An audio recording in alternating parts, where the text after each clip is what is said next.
হ্যাঁ শোনো এনে যে কাম করবো রাইছ এনে কি হাজিরা সাজিরা দিন নিবা? হ্যাঁ কেউ তো হাজিরার কথা কই আহ নাই, এমনি ফ্রিতে করবো রাইছো না? বড়িয়া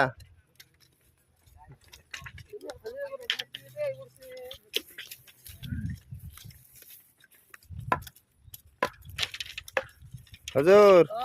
আচ্ছা ওয়ালাইকুম সালাম। হুজুর বাড়ি কোন জায়গায়? জামাতাপুরি। এই যে এত দূর থেকে যে কাম করে রয়েছেন, হয়তো কিবা একটা মনে আপনি আশা বা এই ধরনের কামে সহযোগ করলে ভালো লাগে। আচ্ছা আপনি মনে কোন ইয়ে আইছেন আর কি এত দূর থেকে কাম করবার? আমি আইছি মানে আপনি বহুত মানে এখান থেকে হইতেছে ইস্তেমা, ওইখান থেকে অন্য যার পাই না, কিন্তু নিজের গ্রামে